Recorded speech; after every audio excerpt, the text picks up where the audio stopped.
Hello, welcome back to my channel. Over the past week, I decided that I wanted to read 5 young adult and middle grade queer novels. It is Pride Month, obviously, and I just felt like I needed to get to some stuff on my backlist and some new books that I've just purchased. I'm not going to tell you lengthy synopses of any of these books in this intro. I want to get straight into the vlog that I filmed over this past week, but it was definitely the most surprising experience that I've had in this I Read 5 series. I would recommend that you stay tuned, but let me tell you the 5 books that I read for this video so that way you can kind of decide whether or not you want to continue. For middle grade books, I read Ivy Aberdeen's Letter to the World by Ashley Herring Blake, and also King and the Dragonflies by Casey Callender. For young adult titles, I decided to read I Wish You All the Best by Mason Deaver, The Extraordinaries by TJ Klune, and Felix Ever After, also by Casey Callender. So if you want to hear my thoughts on any of these books, stay tuned. This is the first reading vlog clip I have filmed in a long time, so hopefully I can gather my thoughts in words. The first book I decided to start with is Ivy Aberdeen's Letter to the World, which is a middle grade book. I know that there is some sort of like, not necessarily female relationship, but I know our main character Ivy discovers that she likes girls or is kind of like coming to terms with her sexuality, which I think is a really good thing to include in a middle grade book. And I don't know, I just don't read middle grade, so it's interesting to see the differences and similarities between how sexuality is handled for a younger audience versus an older audience. So thus far I'm really liking it. I'm only about, I want to say like 30 minutes into the audiobook, and the audiobook's pretty short. It's only like 6 hours long, so I should definitely be able to finish it today, which is exciting because I have a lot of other stuff that I need to be reading. I don't know, it's like I took this long ass break from YouTube and now I'm back and a little overwhelmed, but in the best way. I'm excited. I like having a schedule. It keeps me sane. Back to the topic at hand. Enjoying it so far. Am liking, I guess, that a harder topic is kind of framing out the story, if that makes sense. So the synopsis says this, it's not really a spoiler, but Ivy's family home, I guess, goes through a tornado. That's the opening scene of the book. It's like kind of traumatic, to be honest. I was really not expecting the, I wouldn't say level of detail, but the impact that it would have on the family. I didn't know going into the book how much of the tornado would actually be. You know, I had hoped that I could speak today, but that's just not really going as planned. I was unsure if the tornado was going to be something that occurred before the start of the book and was just going to have an impact on the characters, or if we were actually going to see the tornado happen, and we did actually see it happen, so we're dealing with the immediate aftermath of that tornado on Ivy and her family. The things that we found out so far really is kind of the dynamic of the family. It seems like her family is very functional, which I'm enjoying. I think, I swear whenever I read middle grade back in the day, it was like parents were dead, we have to fend for ourselves in the wilderness kind of stuff, and that's like great and fun, but I do like seeing functional relationships in books. I'm enjoying that aspect. I like that she has an older sister, some younger siblings, and I'm excited to get to know Ivy's family a little bit more and her, I guess, relationship with self a little bit more. Again, we get kind of hints of it at the very beginning of the book before the tornado hit. Ivy was talking about how she really likes drawing and how she draws pictures of girls holding hands, and it's not necessarily in a friendship way. I don't know, I'm not doing this book justice. I'm excited to see where things go. I'm sure that the main themes and threads of this book are going to be how you deal with family and like loss and discovering your sexuality. I'm excited. I'm enjoying it. It's cute. Probably update you guys again at the halfway point and then again at the end, because like I said, this is the only book that I'm reading today and it's a short one, but it's chock full of goodness. Took a nap, drank a milkshake, now I'm back. Okay, I got 50% into Ivy Aberdeen's Letter to the World and I'm really enjoying it still. It's gotten even more richly complex, if you will. We're getting more insight into Ivy's home life, and you can tell that her family is very supportive and loving, but that, you know, they're going through a lot right now. There was just a tornado. Her parents are very distracted by that, and the fact that she has 2 new brothers, like twin baby brothers. So her parents are going through a lot, dealing with a lot, and Ivy's feeling kind of lost because she's dealing with her sexuality. She's dealing with the fact that she doesn't have a place to call home at the moment, and she's also dealing with the fact that someone is blackmailing her, kind of. I mean, it's like kind blackmailing, I guess you could say. Can I just ask, how often do gay kids get blackmailed? I'm not saying that that's like something that never happens, but it seems like it's been the case in almost every contemporary YA or middle grade I've read lately. Like a gay or trans character is getting blackmailed. and I'm not loving it. But this one, whoever has Ivy's journal, her drawings, is telling her that she should tell someone about her sexuality, like go tell someone. And it seems to be in like a loving sense, so I'm hoping whoever is like blackmailing her is really just a friend or something. But it's also just weird, and I don't really like that component of the book. I just want to put that out there. But overall, I'm enjoying the story. Probably should have said that there's spoilers. Hopefully I have a spoiler warning on this at some point, so you guys know that there's going to be spoilers for this book. But it's really cute, and I'm curious to see where things go. We kind kind of have already gotten insight into who Ivy's love interest is or who she has a crush on, and I like that. I just like every character in this book, while they are side characters, they definitely have their own shit going on, and I think Ivy is starting to discover that other people have things going on besides just her. Well, hello. You wanna come up here? Anyway, like I was saying, I like that the side characters have a little bit of nuance, and like I said, I like that Ivy is figuring out that even though she's going through a really hard time, other people might be as well. And I think that is something that you start to discover in middle school and high school. Maybe not to the fullest extent, but you start to realize that other people have shit going on too. I hope that Ivy gets her happily ever after, despite the shitty things that are kind of happening in her life at the moment, but it's a cute book, and I'm glad I picked this up. It's my first middle grade that I've read since I was like in middle grade or like in middle school. Things have come a long way. This is a good book. I'll update you guys when I'm done. So I managed to stop crying long enough to film this last update. That was cute as fuck. Here's the thing. My track record lately with like reading comprehension when it comes to audiobooks has been pretty trash, and I really didn't think that I would be listening close enough for this to emotionally impact me.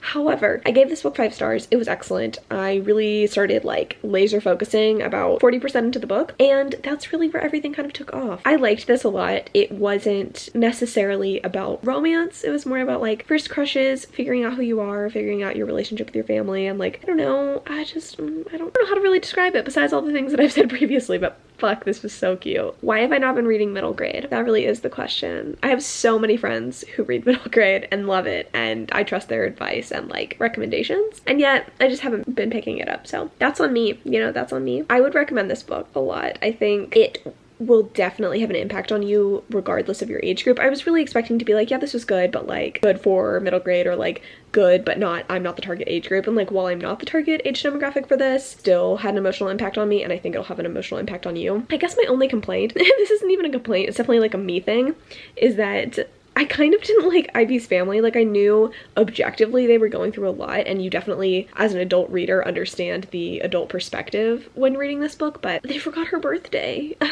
That's not a spoiler, but it made me sad. So I was a little irritated, and I wanted to throw hands, but everything kind of got resolved in a cute way, so I wasn't too upset about it. Anyway, my camera's dying. I'm gonna go. We're gonna pick up tomorrow and read, I can't remember what we're reading tomorrow. I think we're reading I Wish You All the Best next. That's gonna be fun. Meet you here tomorrow. I'm gonna go have another milkshake, so I'm realizing there's like not a single place that I can film besides my bed right now, so that's awesome. Apologies for the uninspiring background for all of these vlog clips. I just moved into this house and I don't really have a good setup yet, but it's coming. But let's get into like the more important stuff, the actual meat of this vlog. I am about 37% into I Wish You All the Best by Mason Deaver. It is like 7:45 here, and I have a FaceTime date at 8 o'clock with my girls, so I'm happy with the progress I've made, although I probably could have gotten a little bit farther. Anyway, how do I feel? I'm enjoying it. I don't know that I have really strong feelings either way about the characters, plot, etc., but I am enjoying it in the ways that it is similar and different to Ivy Aberdeen's Letter to the World. I think what I'm really appreciating about this book, I think it's really good for the age demographic that it's targeting, if that makes sense. Ben's a non-binary teen, and they definitely know their identity. They are not struggling with how they identify. They are more having to deal with how other people perceive them, which I think is a really good thing. Ben comes out to their parents at the very beginning of the book. Their parents do not react well, and they have to go live with their sister, who left home about 10 years ago, and Ben has not had any contact with their sister in a long time. So it's about Ben starting in a new school their senior year and just trying to figure out what their future is going to look like and what it is like to be able to live fully with being out, I guess. So like I said, the story is not one about like discovering that you're non-binary. It's more about coping with how the world treats you. And so I don't know, I'm really enjoying this book. It, I think, again, is good for the age demographic at which it targets. Ivy Aberdeen is more about discovering your sexuality and your identity when you're young, and this is more about knowing who you are and trying to get the world to accept you for who you are. So I don't, like I said, know that I have really strong feelings about any of the characters. I think that's one of the complaints that I've heard most commonly about this book, is that the characters are not super well fleshed out and developed, and I could kind of understand that. I think each character kind of has their own personality, but I don't think beyond Ben's ability to draw and make art that they have a lot of I don't know, I don't want to say uniqueness, but I don't feel a super strong connection to Ben as a character so far. I also don't feel a connection with Nathan at the moment. I believe Nathan is supposed to be Ben's love interest, so I'll be interested to see where that goes. I do like how accepting certain members are. I will say I think that's a really encouraging feeling to read, and I think this is something that's really good for teens if you're reading this book, to know that there are people out there that will accept you. I like that Ben's sister is super accepting. I like that their therapist is really accepting and affirming, and I like that Nathan is really cool. Ben hasn't come out to Nathan yet, but I think that's gonna happen at some point, and I'll be interested to see what that's like. So I feel like I'm talking a lot and also saying not much at the same time, so it's a good book. I don't know if I'm gonna be able to finish this today. I have 2 books that I have to read for this video tomorrow, so like ideally I would finish it today. If I do, I will probably just give you guys a final update very late tonight or early tomorrow. But yeah, this has been an interesting experience, mostly because I am excited. It's Pride Month. I want to be reading queer things, but also I just moved into this house and I don't have any of my physical books in my hands. I kind of talked about it on Twitter, but I am going to be building kind of custom bookshelves in my filming space, which I'm super excited about, but that means that I can't fill up my bookshelves at the moment with any of my books because we're going to be trying to do this as soon as possible. I don't have anything that I can grip with my fingers. I'm listening to pretty much everything on audio or reading ebooks on my phone. So it's been an interesting experience, and I am going to go enjoy my FaceTime date. I will update you guys once I have finished this book. Happy Wednesday. Welcome to my filming room. I hope you guys appreciate the change of scenery. I was getting a little stir crazy downstairs after reading, so I figured we could come up here and I could tell you how I feel about the books that I read today. I read a lot and I didn't get to update you guys. It's really the gist of it. If you didn't know, I read a lot during my work day and I try to update you guys throughout the day as I read. I read like while I work, but I didn't get a chance to do that because I was on a lot of calls today. I read an entire book and didn't do a single vlog clip for it, but I'm still going to tell you how I felt about that book because it was incredible. But before I do that, let me tell you how I felt about I Wish You All the Best by Mason Deaver, because I did finish that book and it kind of took me by surprise. I ended up liking it more than I thought, and I gave this book 4 stars. So I think I was getting kind of influenced by other people when I was reading this book. I was like, you know what? I'm not sure that I like these characters. I'm not sure that they're as fleshed out as I want them to be. But I think for what this story was setting out to accomplish, I think the characterization was just enough, because the story was really not about, I don't want to say not about personality, but the story was about mental health. It was about identity. It was about dealing with how other people see your identity. It wasn't about, here are all my fun hobbies and interests. This is a fun summer YA contemporary. Like, that's not what this book was setting out to do. And I think the more that I read and the more that I saw Ben's journey with their identity and trying to just deal with all of the hard stuff that happens your senior year of high school, I really felt like it was exactly what it needed to be. That's not to say that this was my most favorite read of all time or that these are characters that I think are going to stick with me forever, but I do think the story is really important, and I've never read a story from a non-binary person's perspective. I think I've had stories with non-binary side characters, but never the true perspective of a non-binary person about what it's like to be non-binary, and I think we get glimpses of that throughout the story, which I really appreciate. Things that I would never think about, you know, as someone who is cisgender. So I liked it a lot. I thought it was a really good book, and I would really recommend you guys pick it up. I think this is a book that got a lot of buzz when it first came out, but I think there's still a lot of people that have this book on their shelves or on their TBRs and haven't gotten around to reading it, like myself. So I would definitely recommend that you guys pick this one up because it was really good. But now let me tell you about the book that really blew me away. I don't even know how to talk about it. Okay, so I ended up reading and completing a middle grade book. What is it with middle grades being 5 stars? Maybe I'm just a soft bitch. Definitely probably the case. I read and finished King and the Dragonflies by Case and Callender. This was so good. It was about a kid, I was about to say teen. It's about a boy named King who's 12 years old, and his older brother just passed away. His older brother Khalid, and he's dealing with grief, he's dealing with sexuality, and he's dealing with race and racism. He's in Louisiana, so it's definitely got a southern setting and southern culture included, and I don't even know how to put into words what was so impactful about this story, because it's not something that I feel like I can really spoil for you, but I also feel like it's not a book that's really plot heavy. Just pick it up. I feel like that's the only thing that I really have to say about this book. It's just a beautiful story. From the very beginning, I knew that this was going to be a 5-star book. The writing was absolutely gorgeous without being too flowery. This was a pretty short book. It was under 300 pages, and yet it packed such an important punch. It was one of those books that it seemed like every line was written perfectly and got you to think. And sometimes I would just have to pause the audiobook and just say ponder on what was being told to me.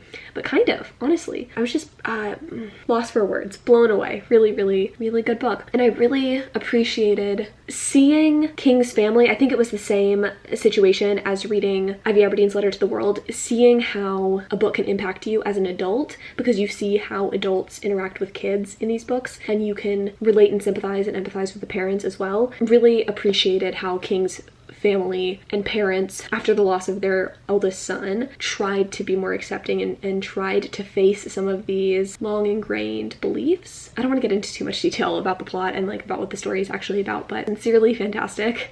One of the best books that I've read all year. I'll be surprised if it doesn't make my top like 5 or 10 books of the year, so this was so good. Did I like it more than Ivy Aberdeen? I don't know. That one was a lot sweeter. This one was a lot more hard-hitting, but hopeful at the same time. It is a middle grade book, so really enjoyed this. I'm kind of glad, honestly, that I didn't update you guys as I was reading, because I don't know that my thoughts would have been any more coherent. It probably would have been just more clips of me rambling. So anyway, the next book that I'm starting in on is The Extraordinaries by TJ Klune. This is a book, I believe, about fandom culture, which should be interesting because the last book that I read about fandom culture was also queer and I also didn't like it. So I don't know. That was Ship It by Britta London, I should point out. This, I don't know. It's about a fan fiction writer, I think, kind of like Ship It by Britta London, but I think the dynamics are different in this one. I don't know. I'll definitely give you guys more of an update once I get into the book, and that'll probably be tomorrow. Sadly, I am such a mess. I'm supposed to be posting this vlog on Thursday, and is it gonna happen? I have to read 2 books in one day. We'll see. I think that's it for me tonight. I will update you guys tomorrow, hopefully throughout the day as I'm listening to this audiobook, and then we'll pick up our final book, which I'm excited about. I'm sure you can get, I mean, it's Felix Ever After. That's the only other book that we have to read. I'm gonna go to sleep. I'm 50% into The Extraordinaries by TJ Klune. Wow, that took me a second. Okay. I'm really enjoying this book, and it is so different than any of the other books that I've been reading for this video. It's kind of refreshing. Like, the other books have been good, obviously, but they've kind of gone between like melancholy and hopeful to like kind of dark, and this is neither of those things. It is pure chaos. So this book is about a boy named Nick, or Nicky as all of his friends call him, and he is obsessed with superheroes and he writes a lot of fan fiction. And when I first started the story, maybe I didn't do a good enough job reading the synopsis at the beginning. Makes sense, I have terrible reading comprehension, but I didn't realize that the fan fiction is not for like a TV show, it is for real life people, because in the society or like world, alternate universe, AU, let's call it an AU, that Nick lives in, there are superheroes. I think the 2 main ones are Pyrostorm and Shadowstar. Pyrostorm is like the villain, and Shadowstar is the one that Nick is obsessed with. And so he writes a lot of fan fiction, like self-insert fanfic about Shadowstar. I don't even know how to describe the story really, except for it's about him trying to become an extraordinary himself. That's what they call like superheroes essentially in this society. There's not that many of them, I will point out. We only know of 2 thus far in his particular city. I think this might be set in like an alternate New York or something. But it's just about Nick, who has ADHD, I believe. Him and his friends and his relationship with his friends. And I'm not going to spoil the book for you, but we're probably going to learn the identity of Shadowstar. I keep getting the names confused, of Shadowstar, which is super exciting. I don't know, this book is just all over the place in the best way. The humor is everything to me. If you've read any of TJ Klune's other books, I feel like you definitely know what to expect from his sense of humor. It's very, not juvenile, but it's just very pure and wholesome, and works perfectly for a young adult book, because like in Wolfsong, an adult romance, I liked the humor, but I was like, it's a little bit out of place. In this book, it's completely perfect, given just like the age demographic and the age of the characters. I think everybody's 16. And I love everybody. I love Nick. His mind moves at a mile a minute. He is just so fun. I love his best friend Seth, who is been absent from his life a little bit more than Nick would like, for reasons that I'm sure you could probably guess. Maybe, I don't know. That's very vague. And there's also other queer characters. So I didn't say this, but Nick is gay. I think Seth, his friend, is like bi perhaps. And then he definitely has at least one lesbian friend, and his lesbian friend's in a female-female relationship. I don't know if the other person is also lesbian or if they're bi, pan, whatever, but there's a lot of casual queerness, which we love to see. It's just so fun. And I'm also enjoying Nick's relationship with his dad.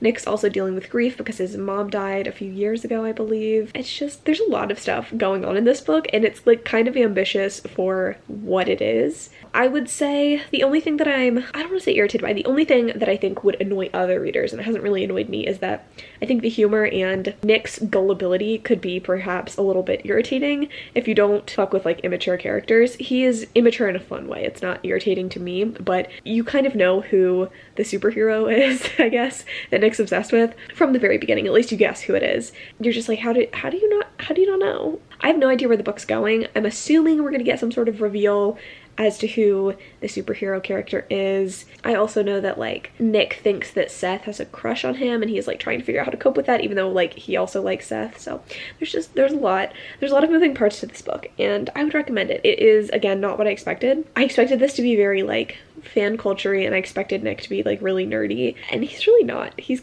just kind of a lovable himbo, if you will. 10 out of 10. I'm really enjoying this so far. Like I said, so different than all of the other books, but I do think there is such an important place in literature for stories that center around queer youth that are not about trauma. I'll let you guys know how I feel when I'm done with it. Like I said, I'm about halfway done. I don't anticipate anything crazy happening before then, but yeah. I like how I was trying to post this vlog today. Obviously not gonna happen. I think I'm gonna post this on Sunday. I ended up enjoying this book. There were twists and turns I was not necessarily expecting. I predicted there could be a potential twist, but I didn't know if TJ would go there, but he did. And I thought it was like kind of a fun twist. It made the book a little less predictable. I will say near the last like 25% of the book, I wasn't getting bored per se. I just think that like the pacing was maybe a little bit weird, and I think the book in general could have been 100 pages shorter. I think it would have been a more enjoyable read, especially since this book is a series. I don't really know what the next book is going to be. Like, I feel like there wasn't enough of a real setup. I feel like this one concluded well enough that I don't know what the second book would be. So that's just something to think about. But I had a really fun time reading it overall, and I really would recommend this book. I think I'm gonna stick with 5 stars because, like I said, it wasn't a perfect read, especially, you know, that last 25%. And again, I recognize that some of the characters might be irritating to you guys, which like didn't really affect me, but it affects my impressions of books if I can see other people's critique of it. I don't know if that makes any sense, but it was a really good book. Really enjoyed it, highly recommend. There's really no book that I've read so far that I'm like, this isn't for everyone. Like, all of these books, in my opinion, are for everyone. This is fantastic, and I'm, you know, curious to see what the next book is going to be like, you know, given that I don't really know how this book is going to set up the next one. But now we're moving on to our final book. I have read a chapter of it. I read a chapter of it prior to the start of this video, and I'm just super excited. This is probably the book that I was anticipating the most for this video, and it is Felix Ever After by Case and Calendar, which, I mean, I told you guys I was reading this book at the beginning of the video, and I've already said it a couple times during this video. I'm so hyped for it. It is about a boy named Felix. He is trans, and it's about his experience, I think his senior year of high school. I'm not entirely sure. Actually, I'm pretty sure it is, because I seem to remember that being mentioned in the first chapter of this book, but I don't really know much beyond that, and to be honest, I don't really want to read more of the synopsis. I think this one kind of deals with a blackmailing plot though, which again, it's like, how can 2 queer books in the same video deal with blackmail? It just seems all too common. I don't know, but I'm excited about this one. I will definitely be updating you guys more often, I feel like, with this book than the other books that I've been reading for this video. I'm just going to finish my work super early tomorrow and devour this book and then get this edited and uploaded. Hello, happy Friday. I am 112 pages into Felix Ever After by Case and Calendar, and this book is surprising me.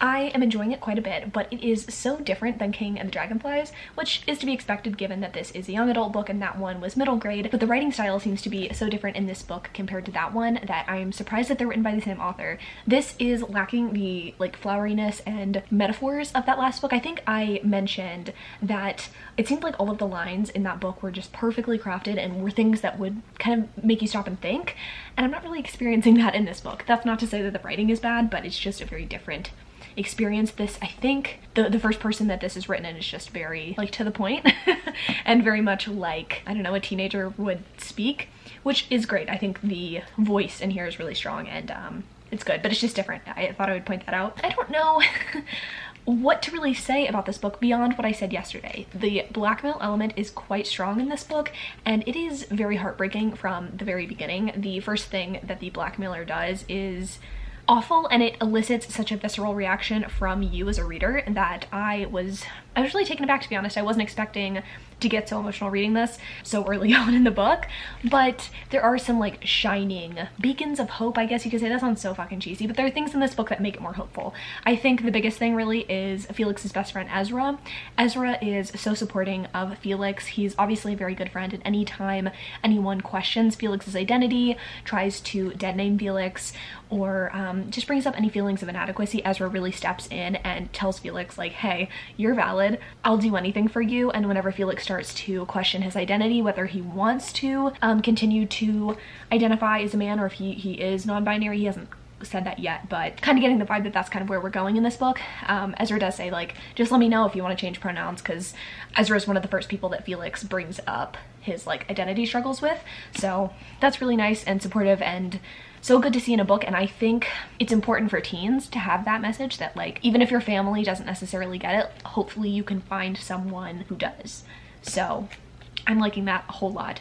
Really, really good. I don't know, there's so much to enjoy about this book, but it is a lot harder, like I said, than I thought it would be. I mean, from the synopsis, I didn't think this was going to be all sunshine and roses, but the cover does kind of lead you to believe that it's going to be kind of a fun, summery contemporary. And the way that the book starts out in the beginning kind of seems like that, you know, it's like, ooh, summer school, like there's a lot more heartbreaking moments than I had anticipated, and especially Felix's relationship with his parents. His mom left when he was 10, and he drafts emails to his mom that he never sends that we get to read, which are really just tough to read about. And then Felix's dad is, I don't know, hearing the way that Felix talks about his dad is very realistic, you know, like he really appreciates everything that his dad does for him, you know, getting him into this art school and, you know, helping pay for this art school, but also being frustrated that his dad is unwilling to, you know, try harder to accept that his son is trans. I mean, he helped, you know, secure hormones and top surgery for Felix, but he doesn't seem very apologetic about the fact that he isn't trying harder to accept Felix as a man. So